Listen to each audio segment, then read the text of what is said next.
বিসমিল্লাহির রহমানির রহিম আলহামদুলিল্লাহি রাব্বিল আলামিন ওয়াসসালাতু ওয়াসসালামু আলা আশরাফিল আমবিয়া ওয়াল মুরসালিন নবিয়িনা মুহাম্মাদ ওয়া আলা আলিহি ওয়া আসহাবিহি আজমাইন ওয়া বাদ। আলহামদুলিল্লাহ, আমরা গত দর্শে আলোচনা করেছিলাম, ঠিক আমার মনে নেই, অনেক দিন হয়ে গেছে। তারপর আমরা কিছু আলোচনা করে সামনে যাবো ইনশাআল্লাহ। প্রথমত আমরা বলছিলাম যে নবীদের যে কিছু বৈশিষ্ট্য থাকে সেগুলি আলোচনা। নবীদেরকে আল্লাহ কেন পাঠিয়েছেন, ওয়াজাইফুর রসুল যেটাকে বলা হয়, নবীদেরকে আল্লাহ কেন পাঠিয়েছেন সেটাই আলোচনা করেছি। আপনাদের কিছু মনে আছে, দুই একটা বলতে পারবেন? এক নম্বর হচ্ছে দাওয়াতু ইলাল্লাহ, দাওয়াতু ইলাল্লাহ, তাই তো? আল্লাহর পথে আহ্বান করা, আল্লাহর পথে ডাকা। তো নবীদের প্রথম কাজ হচ্ছে আল্লাহর পথে মানুষকে ডাকা, আল্লাহর পথে মানুষকে ডাকা। এই নবীদের দায়িত্ব এখনও যারা পালন করবে তারা নবীদের কাজই করবে, নবীদের কাজই করবে। এই জন্য আপনারা যারা দাওয়াতের পথে কাজ করবেন তারা আল্লাহর নবীদের কাজ করছেন। এই জন্য আল্লাহ তাআলা বলছেন ওয়ামান আহসানু কাওলান মিম্মান দাআ ইলাল্লাহি ওয়া আমিলা সালিহান ওয়া ক্বালা ইন্নানি মিনাল মুসলিমিন। এর অর্থ হচ্ছে নবীদের যে কাজটা, লিখে যাওয়া কাজটা যারা করবে তারা সবচেয়ে ভালো মানুষ। কিন্তু এই কাজটা একটা কণ্ঠকাঠিন্য কাজ। এই কাজটা করতে গেলে আপনি প্রথমেই খারাপ হবেন বাবার কাছে, মায়ের কাছে, আত্মীয় স্বজনের কাছে। এত কথা বলে কেন, ছেলে চুপ থাকবে, ভদ্র ছেলে অভদ্র হয়ে গেছে, এই মানুষটা তো অনেক ভালো মনে করতাম, সে তো খারাপ হয়ে গেল, এত কথা বলে কেন, বিভিন্ন রকমের কথাবার্তা আপনাকে বলা হবে। এটা আপনাদের কাছে, এটা আপনাদের মানে যারা এই ফিল্ডে আসছেন তাদের আজন্ম প্রাপ্য জিনিস। এটা মানে এই ফিল্ডে আসার কারণে আপনার এটা প্রাপ্য, খারাপ শোনাটা আপনার এটা প্রাপ্য হয়ে গেছে। কারণ এটা নবীদেরকে বলা হতো কাহেন, গণক, সাহের, জাদুকর, মাজনুন, পাগল, মাস তার জিনে ধরেছে, এই জাতীয় কথাগুলি তাদেরকে বলা হতো। এর অর্থ হচ্ছে আপনি আমি এই ফিল্ডে আসার কারণে আমাদের দাওয়াতের কাজ করতেই হবে, আর দাওয়াতের কাজের বিপরীতে যেটা আসবে এটা আমাদের জন্য বরাদ্দ করা জিনিস। এটা মনে করবেন না যে এইটা থেকে আপনি বাঁচতে পারবেন। হ্যাঁ, এটা থেকে আপনি বাঁচতে পারবেন যদি সুন্দর সুন্দর তাদের মত অনুসারে চলেন, প্রয়োজনে তারা যা বলছে সেটাকে একটু আরও রং ফুটিয়ে বলেন, তাহলে তারা শান্তি থাকবে। আপনি দেখেন, বলতেছে যে ইয়াকে শোয়াইবকে, ইয়া শোয়াইব মা নাফকাহু কাসীরাম মিম্মা তাকুল ওয়া ইন্না লানারাকা ফীনা দাঈফা। শোয়াইব, তুই অনেক কথা বলিস, বুঝে আসে না, তুই তো দুর্বল মানুষ দেখতেছি। এরপর বলতেছে আসসালাতুকা তা'মুরুকা আন নাতরুকা মা ইয়াবুদু আবাউনা আও নাফআলা ফি আমওয়ালিনা মা নাশা। তোর সালাত কি এই কাজে আমাদের বাধ্য করছে? তুই বেশি বেশি সালাত পড়ো দেখা তো ওই তোরে বেদালে ফেলা দিছে, এই নামাজ বেশি বেশি আবাদতে তোরে বিপদে ফেলে দিছে। আবাদতের কারণে তোর মাথার ভিতরে কিছুটা সমস্যা হয়েছে, এই জন্য তুই বেশি বেশি আমাদের নিষেধ করিস। না হলে তেজারা হচ্ছে সাতারা, ব্যবসা হচ্ছে বুদ্ধিমত্তার কাজ। আমরা 100 টাকা 1 কেজি দিয়ে 2 কেজি লই, 2 কেজি দিয়ে 3 কেজি নেই, এটা তো ব্যবসা। এটাকে তুই নিষেধ করিস কী করে? কারণ প্রথম কাউমে শোয়াইবের মধ্যে ওজনে কম দেওয়া জিনিসটা আসছিল। আপনারা দেখেন, ওখানে দেখবেন পাবেন এটা। ওরা এবার ব্যবসার মধ্যে মনে করছে দিন একরকম, দুনিয়া আরেক রকম চলবে। দিন হলো 500 রুমে থাকবে, দুনিয়া 500 রুমে থাকবে। রাষ্ট্র একটা চলবে আর ঘর আরেক রকম চলবে। নিজে একরকম চলবে, বাইরে গেলে একরকম চলতে হবে। এটা তখন বাইর করছিল কারা? কাউমে শোয়াইবকে, কাউমে শোয়াইবটা বলছিল। তারপর বলছে ইন্নাকা লাআনতাল হালিমুর রাশিদ, তুমি তো অনেক ভদ্র ছেলে ছিলে, অনেক সহিষ্ণু ছেলে ছিল, তোমাকে কে এরকম করে ফেললো যে তুমি আমাদের বিরোধিতা করতেছ? এটা তোমার জন্য ঠিক হচ্ছে না। ঠিক অনুরূপভাবে হুদ আলাইহিস সালাতু ওয়াস সালামকে তারা বলছিল যে হুদ, তুমি এরকম করতেছো কেন? তোমাদের তো আমরা তোমাদের কোনো ক্ষতি করি না, আমরা তো আমাদের মতো কাজ করে যাচ্ছি, তুমি তোমার মতো কাজ করে যাও, কিন্তু আমাদেরকে কেন তুমি ডাকতেছো কি জন্য? দাওয়াতের এই পথ, আল্লাহর পথে দাওয়াতের এই কাজটি সমস্ত নবী রাসূলের প্রথম কর্তব্য ছিল। এই কর্তব্য তাদের অবর্তমানে কাদের উপর দায়িত্ব আসছে? আলেমদের উপর দায়িত্ব আসছে। উম্মতের প্রতিটি ফরজ যে যতটুকু জানে অতটুকু দাওয়াত দিতে হবে। এটা হচ্ছে ওয়াতাওয়াসাউ বিল হক, ওয়াতাওয়াসাউ বিল হক, তাওয়াসি বিল হক, যেটা এটা লাগবে। এটা হচ্ছে প্রথম দায়িত্ব। এই প্রথম দায়িত্ব পরে দ্বিতীয় দায়িত্ব হচ্ছে যে দাওয়াত দিবেন, কিসের দাওয়াত দিবেন নির্ধারণ করা। আল বালাগুল মুবিন, আল্লাহ এবং তার রাসূলের বাণী, আল্লাহর বাণীটাকে যথাযথ সুন্দর করে পৌঁছে দেয়া। আপনি কি পৌঁছাবেন? যা ইচ্ছে তা পৌঁছাতে পারবেন না। দাওয়াত তো সবাই দেয়, বর্তমানে দাওয়াত দেয় না এমন কেউ নেই। কাদিয়ানীরাও দাওয়াত দিচ্ছে না? এমনকি যারা সুন্নাহ অস্বীকার করে তারাও দাওয়াত দিচ্ছে, যারা হাদিস অস্বীকার করে তারাও দাওয়াত দিচ্ছে, যারা বিভ্রান্ত করতেছে, আজ লিবারাল দাবি করতেছেন, তারাও দাওয়াত দিচ্ছে। তো দাওয়াত দেওয়ার লোকের অভাব নেই, আপনাকে দাওয়াত দিতে হবে কোনটা? আল্লাহর পক্ষ থেকে যা আপনাকে দেয়া হয়েছে সেটা আপনার মানুষের কাছে পৌঁছে দিবেন। এটা হচ্ছে আল বালাগুল মুবিন, সুন্দর করে পৌঁছে দেয়া, জোর করা দায়িত্ব না। এটা হচ্ছে দ্বিতীয় কথা, মানে যেটা দায়িত্ব সুন্দর করে পৌঁছে, অর্থ হচ্ছে আপনার দায়িত্ব হচ্ছে পৌঁছে দেয়া, দারোগাগিরি করা না। লাস্তা আলাইহিম বেমুসাইয়িতিন, আপনি দারোগাগিরি করবেন না, আপনার দায়িত্ব হচ্ছে পৌঁছে দেয়া, আপনি পৌঁছে দিবেন। হ্যাঁ, যদি আপনি আপনার দায়িত্বে তারা সাড়া দেওয়ার পরে, আপনার আবেদনে তারা সাড়া দেওয়ার পরে এরপরে মুখ ফিরিয়ে নেয়, তখন আপনি ছাড় দিতে পারবেন না। বুঝছেন কিনা? অনেকে হয়তো আপনাকে বলতে পারে যে কেন কি বাধা দেয়, বলে যে অধিকাংশই বলে যে মানুষের স্বাধীনতা, মানুষের চিন্তার স্বাধীনতা, মানুষের কর্মের স্বাধীনতা, মানুষের চলার স্বাধীনতা, মানুষের গ্রহণ করার স্বাধীনতা, এটা দিতে হবে। এইটা বলে তারা ইসলাম থেকে বের করার জন্য মানুষদেরকে প্রচেষ্টা চালায়। এরাই এটাই করে থাকে বেশিরভাগ জায়গাতে, যে স্বাধীন কথাবার্তা বলবে, আপনি বাধা দিবেন কেন, এটা বলে থাকে। আমরা বলবো যে না, স্বাধীন ইসলাম আপনি যখন মুসলিম হয়েছেন, এর অর্থ হচ্ছে আপনি কিন্তু নিজেকে আল্লাহর কাছে সমর্পণ করেছেন। এখন আপনি আর স্বাধীনতা ভোগ করতে পারবেন না, আপনার স্বাধীনতা কিছুটা কি হবে, নিয়ন্ত্রিত হয়ে যাবে। নিয়ন্ত্রিত হবে যতটুকু শরীয়তের গণ্ডির ভিতরে আপনি স্বাধীনতা পাবেন, শরীয়তের গণ্ডির বাইরে গেলে আপনি সেই স্বাধীনতা আর পাবেন না, আপনি সেই স্বাধীনতা খোঁজ করতে পারবেন না। আপনি স্বাধীনতা, তখন আপনার জন্য শরীয়তের বিধান কার্যকর হবে। যদি শরীয়তের আইন থাকে, বাস্তবায়ন থাকে, তখন সেখানে আপনি যদি কোনো আল্লাহর দিন থেকে ফিরে যান, আপনার জন্য মৃত্যুদণ্ড কার্যকর হবে ইসলামী শরীয়ত অনুসারে। ব্যক্তি করবে না, রাষ্ট্র করবে না, করলে তারা গুনাহগার হবে, আপনি বেঁচে যাবেন। কিন্তু যতক্ষণ পর্যন্ত সে ইসলামে প্রবেশ করেনি, ততক্ষণ পর্যন্ত তার স্বাধীনতা রয়েছে। যে ইসলামে প্রবেশ করেছে, দাবি করে আমি মুসলিম, তার জন্য যেভাবে ইচ্ছা সেভাবে চলার সুযোগ নাই। তাকে ইসলামের নিয়ম নীতি, ইমানের নীতিগুলি মানতে হবে, ইসলামের নীতিগুলি মানতে হবে, তাকে আল্লাহ এবং তার রসুলের দেয়া বিধানকে মেনে চলতে হবে। এর বাইরে চললে তাকে পাকড়াও করার ক্ষমতা প্রত্যেকটি পরিবারের রয়েছে। পাশ্চাত্যে যে সমস্যাটা, আপনার মেয়ে আপনি কিছু বলতে পারবেন না, 18 বছর হলে সে যাকে ইচ্ছা তাকে নিয়ে ঘর সংসার করতে শুরু করতে পারে, বিয়ে শাদী না করেও তা কারোর সাথে থাকতে পারে সে, এবং চলে গেলেও কিছু বলতে পারবেন না। কোনো কিছু বললে আপনাকে পুলিশে ধরাই দেবে। কত বিপদ! কিসের কারণে? ফ্রিডম অফ লাইফ, জীবনের স্বাধীনতা। না, ইসলাম এটা বলে না। জীবনের স্বাধীনতা থাকবে, তবে ইসলামের কি আছে, গণ্ডির ভিতরে আপনাকে স্বাধীনতা মেনে চলতে হবে।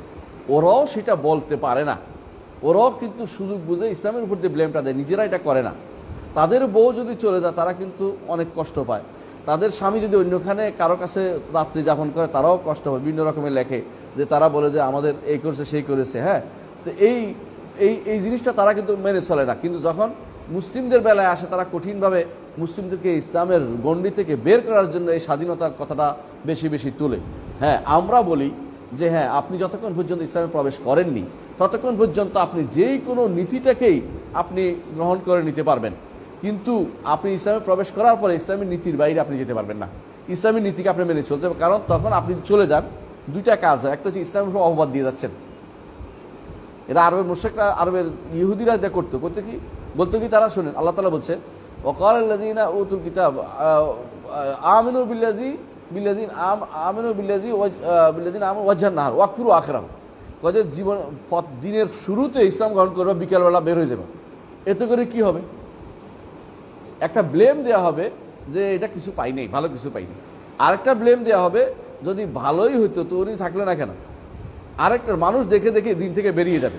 আপনি ব্লেম দিচ্ছেন, আপনি নিজে বেরিয়েছেন তা না, আপনি ব্লেম দিচ্ছেন। এই জন্যই আপনাকে ছাড় দেওয়া হবে না। এই জন্য আপনি যদি কোনো দিন থেকে বেরিয়ে যান, আপনার জন্য সেই শাস্তি রয়েছে। কিন্তু আপনার আমার এই শাস্তির কাজ না। আপনার আমার দায়িত্ব হচ্ছে দাওয়াত দেয়া। আমরা দাওয়াত দিব। কেউ বেরিয়ে গেলে আপনি হেদায়েত প্রাপ্ত হলে, অন্য কেউ বেরিয়ে গেলে আপনি সেটা দায়িত্ব নেবেন না, এটা আল্লাহ তাআলা তাকে দেখবে। কিন্তু আপনি শেষ মুহূর্ত পর্যন্ত সুন্দর করে দাওয়াতের কাজটা করে যাবেন, যেভাবে রাসূলুল্লাহ সাল্লাল্লাহু আলাইহি ওয়াসাল্লাম তার চাচাকে শেষ মুহূর্ত পর্যন্ত দাওয়াতের কাজ করে গেছেন। কিভাবে করেছেন? যে একটি কালেমা চাই, কালিমাতুন আহতাজু বিইনদাল্লাহ, একটি কালেমা চাই আপনার কাছে, আপনি আল্লাহর কাছে আমি বলবো যে আমার চাচা তো এই কালেমাটি বলেছে, কিন্তু তিনি শেষ পর্যন্ত কালিমাতুল লা ইলাহা ইল্লাল্লাহ তিনি বলতে রাজি হন নাই। কারণ তাদের কাছে মূর্তিগুলো অত্যন্ত প্রিয় ছিল, তাদের কাছে বাপ দাদার ধর্ম অত্যন্ত প্রিয় ছিল, তাদের কাছে তাদের পূর্বপুরুষের দিন অত্যন্ত ভালো ছিল, তারা কখনো দিন পরিত্যাগ করে তারা আল্লাহর দিন গ্রহণ করতে রাজি ছিল না এবং বিশুদ্ধ দিন গ্রহণ করতে রাজি ছিল না। বর্তমানেও অধিকাংশ মানুষ দিন বুঝার পরেও আকিদা বিশুদ্ধ করতে রাজি হয় না। কেন? আমার বাবা কি ভুল ছিল নাকি, আমার দাদা কি ভুল ছিল, আমার ওস্তাদরা কি ভুল করেছে নাকি, আমি কি ভুল করতে পারি নাকি, ইত্যাদি ইত্যাদি বিভিন্ন অজুহাতে তারা হক গ্রহণ করতে রাজি হন। তাদের কাছে হক স্পষ্ট হয়েছে কোরআন এবং সুন্নাহর দলিল দিয়ে যে এটা শুদ্ধ নয়। তাহলে আমাদের দায়িত্ব কিন্তু যত কিছুই হোক, ও কি করবে এটা আমার দায়িত্ব না, আমার দায়িত্ব হচ্ছে পৌঁছে দেয়া। সুন্দরভাবে আমি তার কাছে আল্লাহর বাণীটা পৌঁছে দেব যে আল্লাহ এটা বলতে বলেছেন, রাসূল এটা করতে বলেছেন। সুতরাং আল্লাহ এবং তার রাসূলের বাণীটা সুন্দর করে পৌঁছে দেয়, এটা নবীদের দায়িত্ব। এটা আর কার দায়িত্ব? আলেমদের দায়িত্ব। আহসান্ত, আলেমদের দায়িত্ব। আলেমদের দায়িত্ব এবং যুগে যুগে যারাই আসবে তার প্রত্যেক আলেম, যারা এই ইলমের যারা ধারক বাহক, প্রত্যেকের দায়িত্ব। যে যতটুকু জানে অতটুকু দায়িত্ব। বাল্লিগু আন্নী ওয়ালাউ আয়া, এর অর্থ হচ্ছে যে আয়াত জানলেও তাকে সেটা প্রসার করতে হবে। এর অর্থ শুধু আলেম নয়, যে যতটুকু জানে। আলেম তো অনেক বিশাল ব্যাপার। আলেম কাকে বলে? জগতের সবচেয়ে কঠিন প্রশ্ন হচ্ছে আলেম কাকে বলে, এটা উত্তর দেয়। কারণ সবাই আলেম দাবি করে, আবার অনেকে বলে আমি আলেম না, অনেকে বলে আমি তালেবে ইলম। তালেবে ইলম, যে ব্যক্তি নিজেকে তালেবে ইলম ভাবতে পারে সে সত্যিকার অর্থে সফল। কারণ মানুষ তালেবে ইলম হওয়াই কবর পর্যন্ত তালেবে ইলম থাকে। তালেবে ইলম বুঝছেন, ইলম অর্জনকারী থাকে। যে ব্যক্তি মনে করে আমার জানা হয়ে গেছে, সে ব্যক্তি জাহেল হয়ে গেছে। জানা হওয়ার কোনো কিছু নাই, বরং তাকে জানতেই হবে, জানা সে চলে তার এই কার্যক্রম চালিয়ে যেতে হবে। আলেম ওই ব্যক্তিকে বিবেচিত, যে ওই ব্যক্তি বিবেচিত হবে যে ব্যক্তি অন্তত কমপক্ষে তিনটা জিনিস জানে। কমপক্ষে তিনটা জিনিস জানে। একটা হচ্ছে রব সম্পর্কে জানে, আর একটা হচ্ছে রাসূল সম্পর্কে জানে, দিন মুহাম্মদ সাল্লাল্লাহু আলাইহি ওয়াসাল্লাম সম্পর্কে জানে, আরেকটি হচ্ছে দিন সম্পর্কে জানে। সে ব্যক্তি আলেম। মার রাব্বুকা ওমা দিনুকা ওমান নাবিয়ুকা, এই তিন প্রশ্ন যেহেতু আপনার উপরে নিচে সবখানে উত্তর দিতে হবে এবং এটার বাস্তবতা আছে, এইটা যে ব্যক্তি জানে না সে আলেম হইতে পারে না। যত মার রাব্বুকা ওমা দিনুকা ওমান নাবিয়ুকা, এই তিনটি পরিপূর্ণভাবে না জানলে সে আলেম হইতে পারে না। দিন, রবকে এটা অনেকেই বলতে পারে, রব আল্লাহ, তাই না? যে রব আল্লাহ, এটাকে আপনি চিনেছেন? আল্লাহকে চিনবেন কি করে? আল্লাহকে চেনার উপায় কি? হ্যাঁ, বিআয়াতিহি ওয়া মাখলুকাতি। আহসানতা, বিআয়াতিহি ওয়া মাখলুকাতি। আমরা সালাসতুল উসুল একটা গ্রন্থ আছে, দেখবেন সালাস, তিনটি মূলনীতি, বইটা পড়বেন, আরবিতে আছে, বাংলা আছে।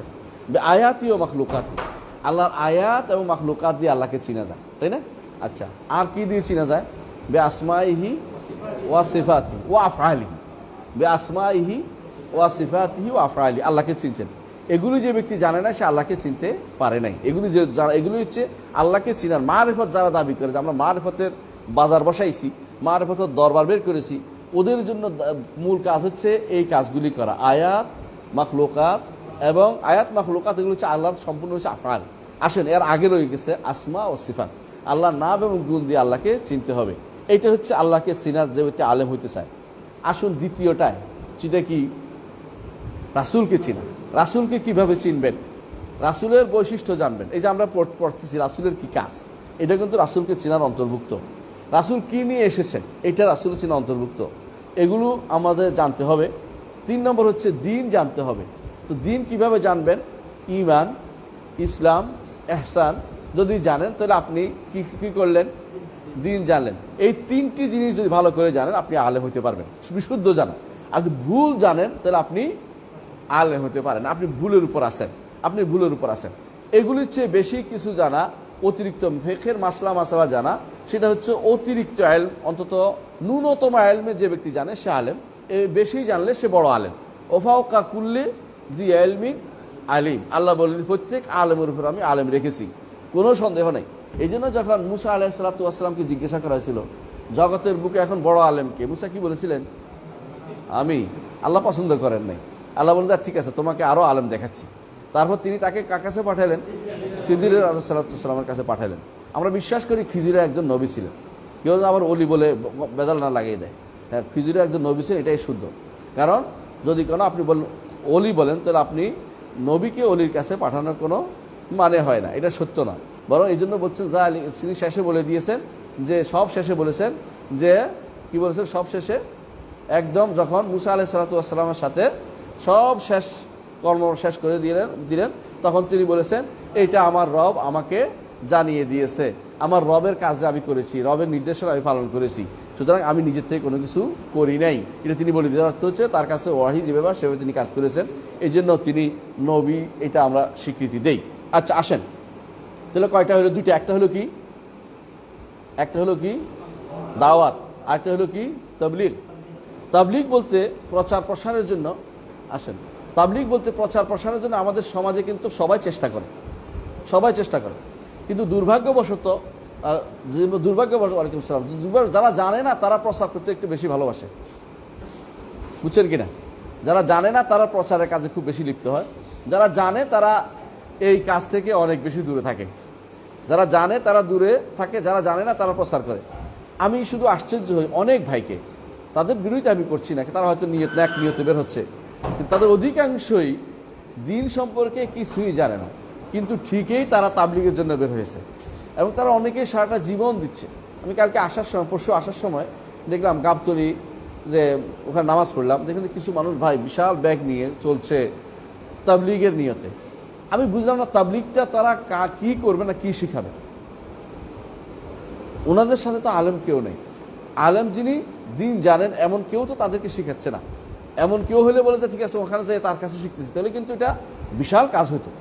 কেন বিশাল কাজ? কারণ দিন তো শিখতে হবে, দিন শিখার জন্য আপনাকে সফর করা সবের কাজ, কোনো সন্দেহ নেই। কিন্তু আপনি যে কাজ সাথে বেরোচ্ছেন ওখানে তো আলেম তো কেউ নেই, আর ওখানে যেটা পড়ছেন ওইটাও এলমের কোনো মৌলিক কোনো বিধান নয়। এখানে অনেক কিছু আছে যেগুলো আপনাকে বিশুদ্ধ করার বিষয় রয়েছে, তাহলে এমন কিছু আছে যেগুলো আপনার আকীদাকে বিনষ্ট করার জিনিসও রয়েছে, এলিমেন্টসও রয়েছে। সেই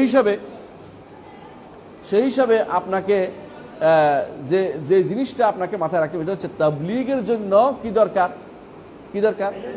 এলেম দরকার। এলেম ছাড়া তাবলীগ হয় না। আপনি যেটা জানেন ওইটা বলবেন, যেটা জানেন না ওইটা বলবেন না। কারণ আল্লাহ বলে দিয়েছেন ওয়ালা তাকফু মা লাইসা লাকা বিইলম, ওয়ালা তাকফু মা লাইসা লাকা বিইলম ইন্নাস সামআ ওয়াল বাসারা ওয়াল ফুআদা কুল্লু উলাইকা কানা আনহু মাসউলা। আপনি মুখে যা বলবেন, আপনার কর্মকাণ্ডে যা করবেন এই ব্যাপারে আপনাকে জিজ্ঞাসা করা হবে।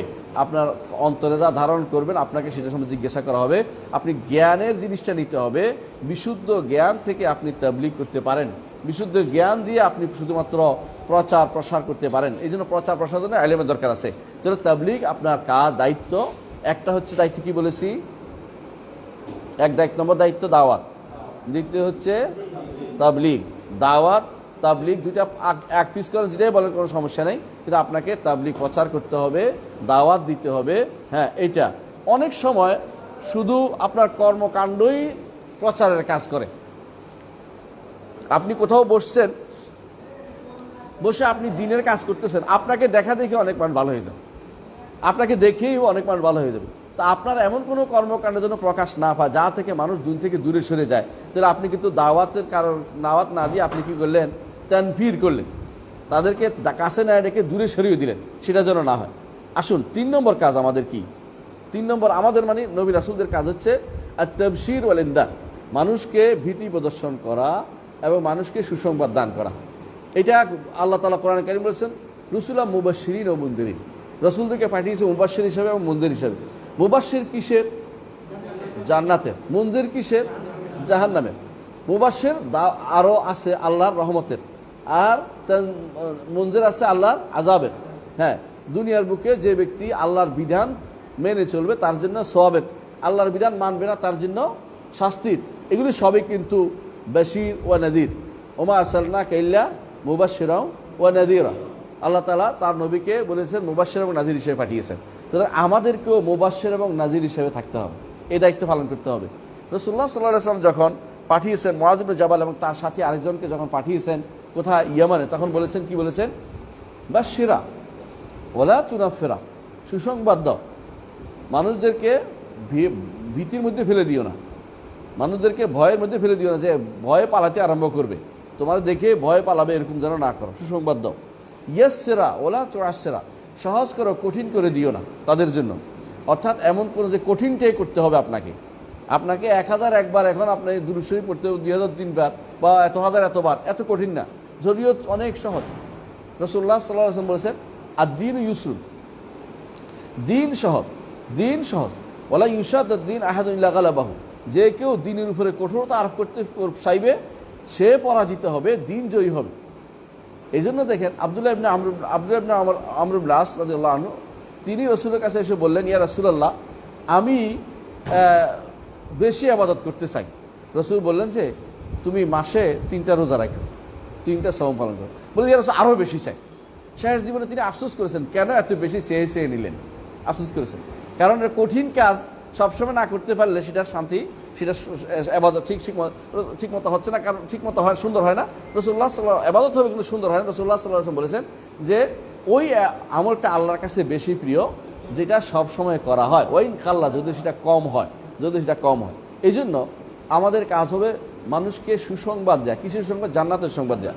হ্যাঁ, আবার ভীতি প্রদর্শনও করানো, দুইটাই করব, কিন্তু এর মধ্যে ভারসাম্য রক্ষা করা দরকার, ভারসাম্য রক্ষা করাও দরকার। আপনি বললেন কেউ যদি কোনো বাম পায়ে মসজিদে ঢুকছে কাফের হয়ে গেল, কি করলেন? ভারসাম্যহীন কথাবার্তা বললেন, তাই না? আচ্ছা, আপনি যদি বললেন যে কেউ কাউকে হত্যা করেছে, ধরেন আপনি বললেন তুমি তো চিরস্থায়ী জাহান্নামী, তো সে কি করবে? আরেকজনকে হত্যা করবে। কিন্তু আমার তো আর বাঁচার উপায় নেই। আপনি বললেন তুমি তওবা করো, তুমি ইস্তেগফার করো, আল্লাহ ক্ষমাশীল। কিন্তু কেউ মারেনি, তাকে বলে না তুমি যে মেরে আসো আল্লাহ ক্ষমা করে দেবে, এটা না। তাকে বলবো তুমি যদি মারো তুমি চিরস্থায়ী জাহান্নামী হয়ে যাবে, আল্লাহ তোমাকে নাও মাফ করতে পারে। এবার ভয় দেখাবে। তাহলে ভয়ের দেখানো জায়গা আছে, সুসংবাদ দেওয়ারও জায়গা আছে। মানুষ যতক্ষণ অপরাধ করবে না ততক্ষণ তাকে ভয় বেশি দেখাবেন, যাতে করে অপরাধে লিপ্ত না হয়ে পড়ে।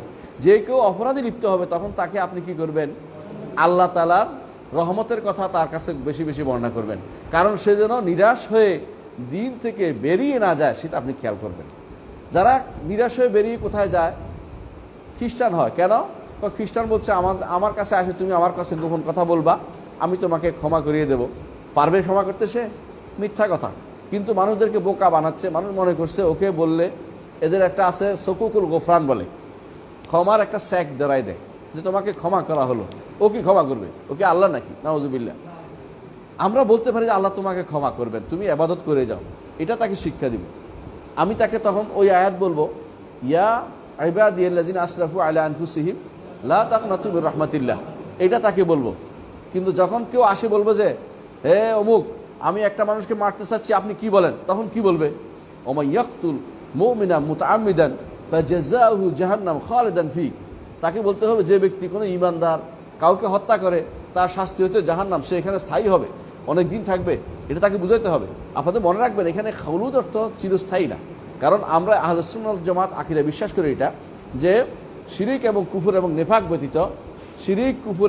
ব্যতীত যাবতীয় গুনার কারণে কোনো ঈমানদার চিরস্থায়ী জাহান্নামী হবে না, তারা চিরস্থায়ী জাহান্নামী হবে না। দুর্ভাগ্যবশত কিছু বক্তা আর কিছু ডাক্তার তারা মাঝে মধ্যে এই আয়াত দিয়ে দলিল দিয়ে বলে যে কেউ যদি কোনো কাউকে হত্যা করে, অথবা কেউ যদি কোনো সুদ খায়, অথবা কেউ যদি কোনো এই করে, তারা কি হবে? চিরস্থায়ী জাহান্নামী। দলিল কি দিয়ে দিচ্ছে? খালেদান দিয়া। এরা জানে না খুলুদ শব্দটি দুটি অর্থে ব্যবহৃত হয়।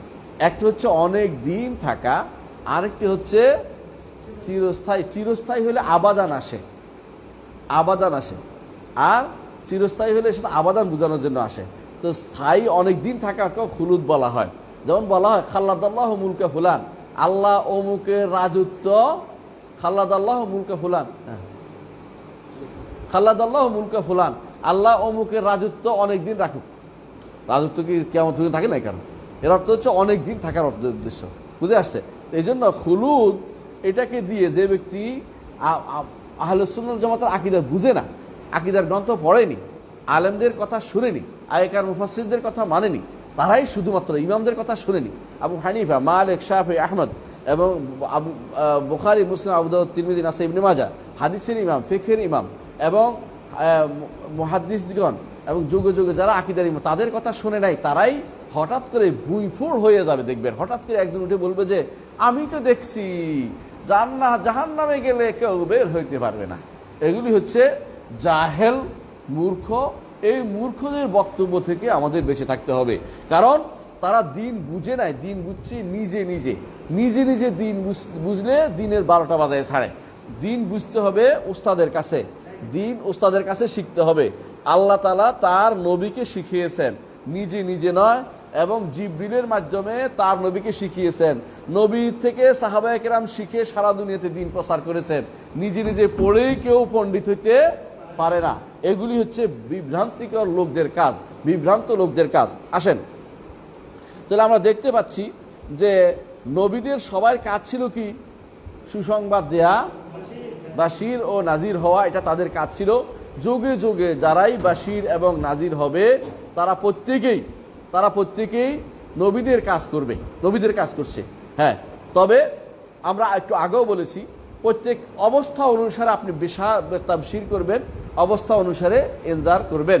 হ্যাঁ, যেই ব্যক্তি মৃত্যুপর যাত্রী মারা যাচ্ছে তাকে আপনি বেশি আশাবাদী করবেন, এটা শরীয়তের নিয়ম। খাউফ এবং রাজা, আশা এবং ভয়, এই দুইটা হচ্ছে দুইটা ডানা। দুইটা ডানা বুঝেন? বিমানের দুইটা ডানা আছে, আছে কিনা? পাখির দুইটা ডানা আছে, আছে কিনা? তার নেভিগেশনের জন্য এই দুইটা ডানার একটা ভাঙ্গা হলে চলতে পারবে না। পাখি যদি একটা ডানা ভেঙে দেন সে শেষ, আর উঠতে পারবে না। তো একজন মানুষের ইমানের দুইটা ডানা আছে, একটা হচ্ছে আশা, একটা হচ্ছে ভয়, আর মূল অংশটা হচ্ছে ভালোবাসা। আশা, ভয়, ভালোবাসা।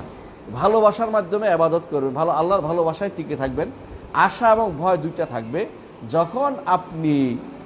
যখন মৃত্যুর দিকে যাবেন তখন আপনাকে আশাটাকে ত্বরান্বিত করবেন যে আল্লাহর কাছে আমি আশা করি, আমি তো চেষ্টা করেছি ইবাদত করতে, গুনাহ করেছি, তওবা করেছি, আমি আশা করি আল্লাহ আমাকে ক্ষমা করবেন। তখন আপনার কাছে ওই বেশি বেশি করে শোনানো, তাকে সুসংবাদ শোনানো, এটা ইমাম ভালো আশেপাশে যারা থাকে তাদের দায়িত্ব। মৃত্যুপথ যাত্রী ব্যক্তিকে সুসংবাদ শোনানো আশেপাশের লোকদের দায়িত্ব। তাকে বলা দরকার যে আপনি এই কাজ করেছেন, এই কাজ করেছেন, আল্লাহ ইনশাআল্লাহ আপনাকে ক্ষমা করবেন। তাকে ওই সময়টা বলবেন না যে তুমি তো এই করেছিলা, তুমি তো সেই করেছিলা। ওই লোক তখন নিরাশ হয়ে মারা যাবে, এটা শরীয়ত বলে না, বুঝতে পারছেন? কিন্তু এর আগে দুনিয়ার জীবনে ভয়টাকে প্রাধান্য দিতে হবে, ভয়টাকে বেশি প্রাধান্য দিতে হবে, ভীতিটাকে প্রাধান্য দিতে। বেশি বেশি ভয় দেখাবেন যে মরলে তোমার কি হবে। হাসরের মাঠে তুমি একা হবে, কেউ তোমার সাথী হবে না। হাসরের মাঠে ঘুরবে, কত বড় মাঠ এটা! হ্যাঁ, ইসলামী বিশ্ববিদ্যালয়ে খেলার মাঠ না, শুধুমাত্র আমাদের বাংলাদেশের মাঠ না, বিশ্বের পৃথিবীর মাঠ না। এই সব বদলে সমস্ত পৃথিবী যে যত গ্রহ নক্ষত্র বদলে একটা হবে। এই বিশাল মাঠে খুঁজে বেড়াবেন ছেলেকে, মাকে, বউকে, সন্তানকে, বাবাকে, যতই খুঁজেন কেন আপনাকে তারা পালাবে। আপনি তা ধরা পেয়ে যদি বলেনও যে আমার কিছু উপকার করে, বলে কিছু উপকার আমি আজকে আপনার করতে পারবো না। তাহলে বোঝা গেল যে সেদিন এই ভয়টা আপনার মধ্যে থাকা দরকার, জাগরুক থাকা দরকার যে আমার কি হবে। কবরের কথা চিন্তা করবেন, রেখে আসবে আমাকে, আপনি এটা মাথায় আসবে সব সময় যে ওখানে রেখে আসলে যতই চিৎকার করি কোনো ব্যক্তি উদ্ধার করতে আসবে না। আজ যতই মনে করে পিসাব উত্তর দিয়ে দিবে, কেউ কেউ মনে করে থাকে যে আপনার উত্তর অমুকে দিয়ে দিবে, হাসরের মাঠে অমুকে জাহাজ নিয়ে আসবে, অথবা অমুকে আপনাকে বলবে যে উঠো, এই লাইনে যাও, তুমি জাহাজ পেয়ে যাবে। এগুলি সবই হচ্ছে মিথ্যু, একেবারে ডাহা মিথ্যা কথা, এবং এগুলোর থেকে আমাদের যোজন দূরত্ব অবস্থান করা জরুরি। কারণ এরা হচ্ছে ফিতনাবাজ, এরা আল্লাহ তাআলার আজমত সম্পর্কে জানেনি, আল্লাহর আজমত সম্পর্কে জানেনি। আল্লাহ বলেছে ফালা তাসমাউ ইল্লা হামসা, যেদিন আল্লাহ ডাকবে সেদিন হামস ছাড়া, অর্থাৎ ক্ষীণ স্বর শুধু শোনা যাবে, কেউ কাউকে ডেকে বাঁচাবে সেই কারবার কারো থাকবে না। প্রত্যেকটি মানুষ লিকুল্লি ইমরিইম মিনহুম ইয়াউমা ইযিন শাআনু ইউগনিহি, প্রত্যেকটি মানুষের এমন অবস্থা হবে সেটা তার জন্য যথেষ্ট হয়ে যাবে। সুতরাং এই যতদিন জীবিত অবস্থায় থাকবে, চলাফেরা করবে, ভীতিটাকে প্রাধান্য দিতে হবে। আর যখন মৃত্যুর সময় আসবে তখন আশাটাকে প্রাধান্য দিতে হবে, আশাটাকে প্রাধান্য দিতে হবে। আসুন, নবীদের চতুর্থ কাজ হচ্ছে তাজকিয়াতুন নফস। নবীরা তাজকিয়াতুন নফস করেন। আল্লাহ তাআলা কোরআনে কারীম বলে দিয়েছেন যে নবীদেরকে বলেছেন যে ওয়াইযাক্কিহিম হুয়াল্লাযী বাআসা ফিল উম্মিয়িনা রাসূলাম মিনহুম ইয়াতলু আলাইহিম আয়াতিহি ওয়াইযাক্কিহিম, তাজকিয়া করে। আমাদের দেশের পীরে নাকেস একটাও নেই, সবগুলো পীরে কামেল। একটা মানুষও ফিরে নাকেস হতে পারে না, কেন জানি না, সব ফিরে কামেল। ওনারা সবসময় এই শব্দটি দিয়েই খুব বেশি মানুষদেরকে প্রলুব্ধ করে যে আসেন তাজকিয়াতুন নফস ছাড়া, নফসের এই এসে নফসের এটা, নফসের মধ্যে সাকালাতুল কুলুব জিক্রুল্লাহ, এগুলি পড়ে আপনাকে সবসময় কাছে টানে। আমি অস্বীকার করছি না যে তাজকিয়াতুন নফস খুবই জরুরি জিনিস, কিন্তু তাজকিয়াতুন নফস কিভাবে হবে, তাজকিয়াতুন নফস কিভাবে হবে এইটা আপনাকে জানা দরকার। তাজকিয়াতুন নফস এটা নয় যে আমি একটা দরবার খুলে বসলাম আর কিছু মানুষকে আমি তালিম দিলাম, বললাম যে আপনি আমার সিলসিলায় থাকেন আর আমার সিলসিলা আমার পাগড়ির মধ্যে ধরে থাকেন, আমি হাসর দিন পাগড়ি ধরে টান দেবো আর আপনি জান্নাতে চলে যাবেন। এরকম কিছু তাজকিয়াতুন নফস হয় না। তাজকিয়াতুন নফস হচ্ছে আপনাকে অবশ্যই বড় কাজ যেটা তাজকিয়া রাসূলুল্লাহ সাল্লাল্লাহু আলাইহি ওয়াসাল্লাম যেটা করে সেটা আসতে হবে। হালাল হারামের জ্ঞান অর্জন করে হালালকে গ্রহণ করে হারামকে পরিত্যাগ করতে হবে। এটা 1 নম্বর কাজ তাজকিয়াতুন নফসের জন্য। 1 নম্বর জিনিস তাজকিয়াতুন নফসের জন্য আপনার অন্তরটাকে শিরিক মুক্ত করতে হবে, বেদাত মুক্ত করতে হবে। এটা 2 নম্বর 3 নম্বর কাজ। নাম্বার যেভাবে দেন এভাবে বলেন, অর্থাৎ আপনাকে 1 নম্বর শিরিক মুক্ত করতে হবে, কোনো সন্দেহ না। যদি আপনার অন্তরে শিরিক থাকে, আপনি যতই চেষ্টা করেন, যতই আপনি জিকির করতে করতে বেহোশ হয়ে যান, লাফ দিয়া গাছে উঠেন অথবা প্যান্ডেলের উপর উঠে যান, হুজুরের গায়ের উপর দিয়া যাইয়া পোল্ট্রি মারেন, আপনার লাভ হবে না যদি শিরিক আপনার থাকে। শিরিক থাকলে আপনার তাজকিয়াতুন নফস হয় নাই, নফস পবিত্র হয় নাই। কারণ আপনি দেখেন আল্লাহ তাআলা তার নবীকে বলতেছেন, কি বলেছেন? ইয়া আইয়ুহাল মুদাসসির কুম ফাআনজির ওয়া রাব্বাকা ফাকাব্বির ওয়া সিয়াবাকা ফাতাহির ওয়ার রুজজা ফাহজুর। রুজজ কি? অপবিত্রতা। এটা হচ্ছে যত রকমের পঙ্কিলতা, সেগুলি কি? কিছুই না। কোনো এই ময়লা না, বাথরুমের ময়লা বলা হয় না ওখানে, ওটা হচ্ছে আত্মিক শিরিক যেগুলি হয়, অন্তরের মধ্যে শিরকের যে সমস্ত জিনিস আছে এগুলি পরিত্যাগ করতে বলা হয়েছে। এগুলি পরিত্যাগ না করলে আপনি যাই ঢুকান না কেন তাই নষ্ট হবে। বুঝলেন কিনা?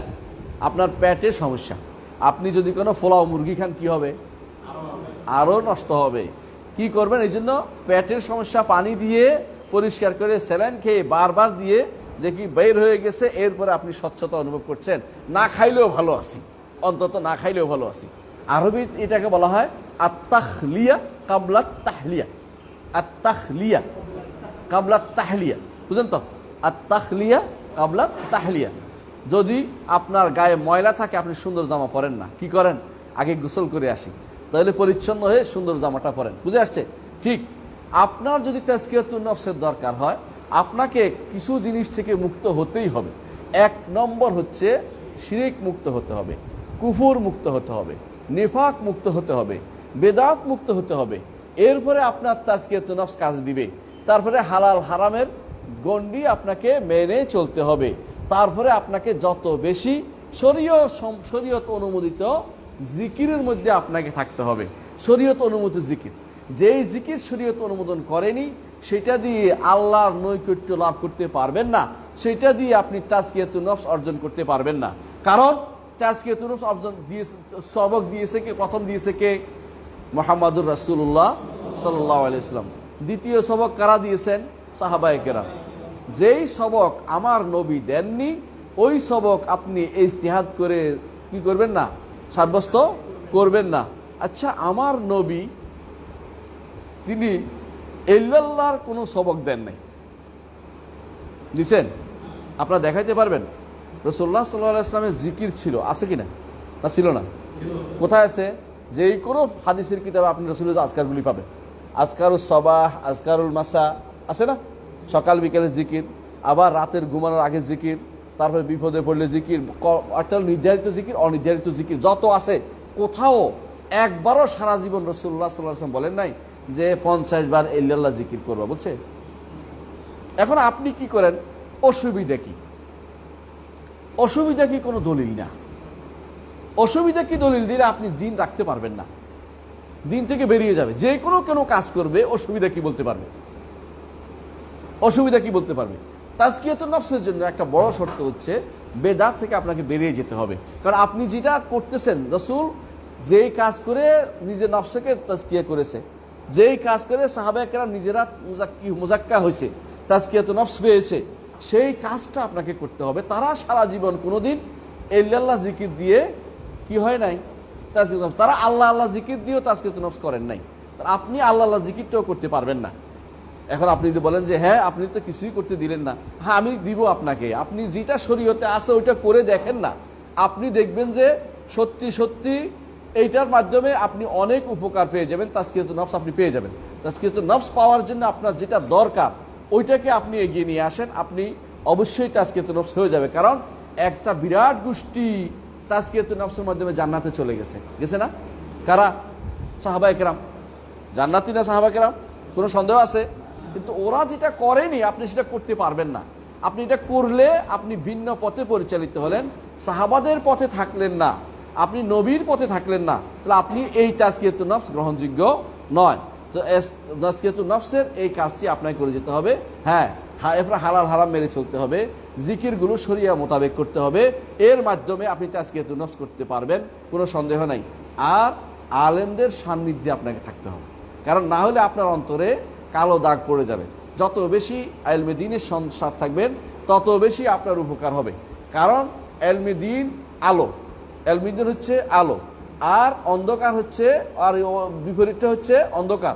অন্ধকার থেকে আলোতে আসতে হলে আপনাকে অবশ্যই কোরআন এবং সুন্নাহর মধ্যে থাকতে হবে। যারা কোরআন সুন্নাহ জানে তাদের অনুসরণ করতে হবে, যারা কোরআন সুন্নাহ জানে না, বিশেষ করে এই সমস্ত যারা দরবার খুলে বসেছে অধিকাংশই কোরআন সুন্নাহ জানে না, তারা আপনাকে সব সময় দুইটা জিনিস তিনটা জিনিস দিবে।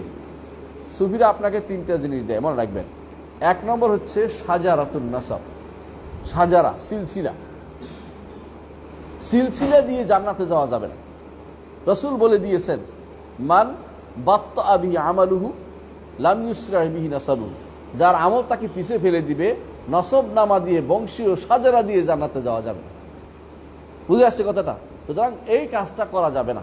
দ্বিতীয় যে কাজটা করে তারা কারামাত, কারামাত, শুধু কারামত দিয়ে আপনাকে বোকা বানাচ্ছে। অমুক হুজুর এই কারামত করছে, কারামত যদি পেয়ে থাকে তিনি তো আল্লাহর ওলি, সুতরাং তার পিছনে যা করে সবই গ্রহণযোগ্য।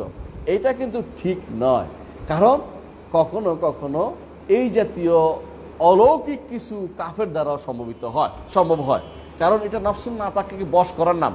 নফসুন নাতাকে বশ করে কখনো শয়তানের মাধ্যমে, কখনো কখনো বিভিন্নভাবে করে বিভিন্ন ব্যক্তি বা বিভিন্ন ঔষধের মাধ্যমে বিভিন্ন রকমের কেমিক্যাল ব্যবহার করে অনেকে অনেক কিছু দেখাতে পারে। ভেলকি দিয়ে ইসলাম প্রতিষ্ঠা হয় নাই।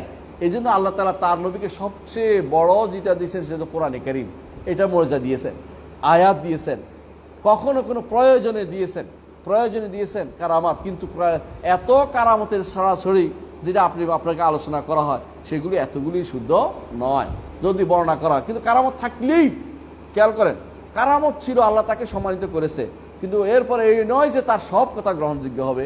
কার কথা গ্রহণযোগ্য হবে? সব কথা মুহাম্মদুর রাসূলুল্লাহ সাল্লাল্লাহু আলাইহি, তার সব কথা গ্রহণযোগ্য হবে। তো তাজকিয়াতুন নফস আমাদের কি আছে? নবীদের কাজ, এটাও আমাদের করতে হবে।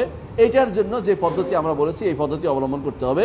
আলেমদের কাছে যেতে হবে, জাহেলদের কাছে নয়, কোনো দরবারে নয়, কোনো কবরের কাছে নয়, কোনো মাজারের কাছে নয়। মাজার বানানো ইসলামে অনুমোদিত নয়, এটা মনে রাখতে হবে। ইসলামে কোনো মাজারের অস্তিত্ব কোনোদিনই ছিল না। জিয়ারতের জায়গা কবরস্থান জিয়ারত করবে, কিন্তু মাজার বানানো জায়েজ না ইসলামে। মাজার কখনো বানানো হয়নি। মানুষ পরবর্তীতে মাজারগুলি বানিয়ে নিয়েছে। কখন? খায়রুল কুরুন যাওয়ার পরে 3 প্রজন্ম সাহাবা, তাবেইন, তাবেইন, আইমে মুজতাহিদিন যাওয়ার পরে কিছু কিছু মাজার এগুলি তৈরি হয়েছে। এর আগ পর্যন্ত কোথাও কোনো মাজারের সিম্বল বা কোনো চিহ্ন ছিল না। এই জন্য অনেক জায়গাতে অনেকের কবর নিয়ে সন্দেহ করা হয় যে এখানে ছিল না ওইখানে ছিল, কারণ তখন তো কবর সংযোগে থাকতো না। অনেকে বলেন যে আলীর কবর, আলী রাদিয়াল্লাহু আনহুর কবর কোথায়? ইরাকের কারবারাতে, ইরাকের নজফে বলা হয়। কিন্তু অনেকে বলে যে এখানে না, কারণ খুঁজে পাওয়া যাচ্ছে না। কারণ তারা আসলে কবর নিয়ে বাড়াবাড়ির কাজটা তারা করতেন না। কবর তো দিয়ে দিচ্ছে, এখন কবরের কাছে তো আমার যাওয়ার দরকার নেই। যদি কবরের জিয়ারত করতে হয়, আপনার বাবার কবরটা জিয়ারত করেন না। কবর জিয়ারতের উদ্দেশ্য আসলে কি গো? মৃত্যুকে স্মরণ করা। হ্যাঁ, আরেকটা বলেন, আখিরাতমুখী হওয়া, দুনিয়া বিমুখ হওয়া, তাই তো? তারপরে মৃত ব্যক্তির জন্য দোয়া করা, আর তারপরে হচ্ছে এগুলো। আর আরেকটা রয়েছে রসুলের সুন্নত আদায় করা, কবর জিয়ারতটা সুন্নত আদায় করলাম। আচ্ছা, এই সবগুলি করতে কি শাহজালালের কাছে যেতে হয়?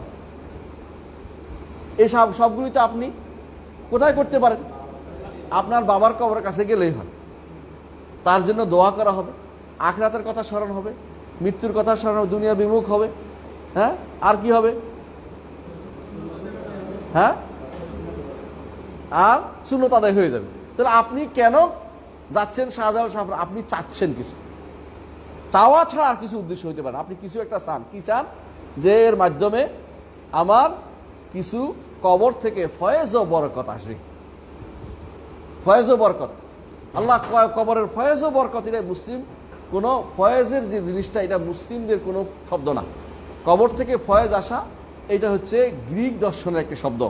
সেখান থেকে কোনো কিছু হওয়া, বের হয়ে কোনো কারো উপরে একটা পড়া, আলো পড়া, এটা ইশরাকিয়া বলে। নজর ইশরাকিয়া ফালসাফা, একটা দর্শন। এটা ফালসাফা ইশরাকিয়া বলে, এটা ওদের দর্শন। মুসলিমদের দর্শন এটা ছিল না। এটা ঢুকেই হচ্ছে কি কবর থেকে ফয়েজ পায়, কবর থেকে কিছু পাওয়া যায় না। যারা মনে করে কবর থেকে কিছু পায়, তারা শিরিক করছে, ঈমান আরা হয়ে যাচ্ছে। কবর থেকে কোনো কিছু পাওয়ার সুযোগ নাই, কবরওয়ালা ডুবে আছে। ইমাম আবু হানিফা রহমতুল্লাহ আলাইহি বলেন যে কেউ যদি কোনো মৃত মানুষদের কাছে কিছু চাওয়া, অর্থ হচ্ছে ডুবন্ত মানুষের কাছে কিছু চাওয়া। কারণ দুইজনে ডুবে আছে, মরা তো এমনি মরে আছে, আর কাছে কিছু চাচ্ছে। ডুবন্ত মানুষের কাছে একজন মধ্যে আমারে বাঁচাও বলা। কোথায় বলছে? এটা বাহর রায়েকে আছে। বাহর রায়েক তো ইবনে নুজাইম, আপনি জানেন, তার এই গ্রন্থের ভিতরে তিনি উল্লেখ করেছেন, আবু হানিফা রহমতুল্লাহ থেকে সনদে উল্লেখ করেছেন। অর্থাৎ তিনি কঠিনভাবে এটাকে নিষেধ করেছেন, কেউ যেন কবরের ওলার কাছে কিছু না চায়। কারণ এটা মৃত মানুষের কাছে চাওয়ার কোনো সুযোগ নাই, কারণ কিছুই করতে পারে না। মৃত মানুষ আপনার কোনো উপকার করতে পারবে না। মৃত মানুষ মরে গেছে, তার উপকারের দরকার, তার কোনো একটা উপকার আপনি করেন, ইনশাআল্লাহ এটা আপনার কাজে লাগবে। আচ্ছা, আমরা শেষ করে দিচ্ছি। আরেকটি কাজ যেটা নবীদের কাজ, সেটা হচ্ছে ইকামাতুল হুজ্জা, প্রমাণ প্রতিষ্ঠা করা। প্রমাণ কি? আল্লাহ তাআলা হাশরের মাঠে যেন বলতে না পারে, নবী আসলে তো আমরা ঈমান আনতাম। মা জাআনা মিন বাশীরিন ওয়ালা নাযীর, আল্লাহ আপনি কেন পাঠালেন না নবী রাসূলদেরকে? ঠিক নবী রাসূলদের অবর্তমানে আমরা মানুষের কাছে যাচ্ছি, এই আমরা যে যাচ্ছি হাশরের মাঠে, আর কেউ বলতে পারবে না যে আমাদের কাছে তো কেউ আসে নাই। কিন্তু আপনি যদি ঘরে বসে থাকেন, দাওয়াত না দেন, কাউকে কিছু না বলেন, ওই পাশের লোকটা হাসরের দিন আপনাকে ধরবে যে তুমি তো আমার সাথে খাইছিলে, দাইছিলে, কথাবার্তা বলছিলে, একসাথে চা বিস্কুট খাইছিলে, কিন্তু কোনোদিন বলো নাই যে আমার কাজটা শিরিক, আমি শিরিক করতেছি, আমি কুফর করতেছি, বলো নাই। এটার নাম হচ্ছে ইকামাতুল হুজ্জা, প্রমাণ প্রতিষ্ঠা করা। এটা নবীদের একটা কাজ। আসুন আমরা লম্বা করব না। 7 নম্বর কাজ হচ্ছে সিয়াসাতুল উম্মাহ। এটা অনেকেই গ্রহণ করতে চায় না, এটা অনেক কঠিন কাজ। 7 নম্বর কাজ সিয়াসাতুল উম্মাহ, উম্মতকে পরিচালনা করা। এটাও নবীদের একটা দায়িত্ব। উম্মতকে পরিচালনা করা নবীদের একটা দায়িত্ব। প্রত্যেকে তার স্তর অনুসারে সেটা করবে। আপনি যদি কোনো প্রতিষ্ঠান প্রধান হন, তাহলে আপনার অধীন যারা আছে সবাইকে পরিচালনা করা, আল্লাহর বিধান মোতাবেক পরিচালনা করা, এটা আপনার উপর কি দায়িত্ব। আপনি পরিবার প্রধান, আপনার কতটুকু দায়িত্ব? পরিবার দায়িত্ব। আপনি একজন ক্লাস প্রধান, আমার দায়িত্ব আপনাদের উল্টাপাল্টা না করার বিষয়টি। হ্যাঁ, আমরা ছেড়ে দেবো, 1 মিনিট আমরা যাব। তো এই হচ্ছে দায়িত্ব, সিয়াসাতুল উম্মাহ। এইটার এই জায়গাটা ভুল করবে না। কিন্তু নবীর দায়িত্ব ছিল ব্যাপক, পুরো উম্মতকে তিনি দেখাতেন। নবীর অবর্তমানে এই দায়িত্বটা আমাদের উপর ভাগ ভাগ হয়ে আসছে। যে যতটুকু দায়িত্ব ততটুকু তার আসছে। তিনি ইউনিয়ন পরিষদের নেতা হন, আপনি আলেম হন, আপনার দায়িত্ব হবে দাওয়াত ইউনিয়ন পরিষদে দেন। আপনি যদি কোনো আরেকটু বড় হন, রাষ্ট্রপতি হন, তা আপনার আরো বড় দায়িত্ব। তাহলে এই দায়িত্ব যে যতটুকু আছে ততটুকু পালন করা, এটা নবীদের কাজ। এটা আপনাকে ভুলে গেলে চলবে না। সুতরাং আমাদেরকে এই দায়িত্বগুলো, 7টা দায়িত্বের কথা আমরা বলেছি, এই 7টা দায়িত্ব অবশ্যই প্রত্যেকটি মানুষের, নবীদের অবর্তমানে প্রত্যেকটি মানুষের দায়িত্ব, তার অবস্থা অনুসারে দায়িত্ব পালন করতে হবে। আল্লাহ আমাদেরকে বুঝার তৌফিক দান করুন। ইনশাআল্লাহ আমরা আগামী ক্লাসে ওহী থেকে আলোচনা করবো। ইনশাআল্লাহ ওহীর বিষয় নিয়ে ইনশাআল্লাহ বিস্তারিত আলোচনা হবে। সুবহানাকাল্লাহু ওয়া বিহামদিকা, আশহাদু আল্লা ইলাহা ইল্লা আনতা, আস্তাগফিরুকা ওয়া আতুবু ইলাইক।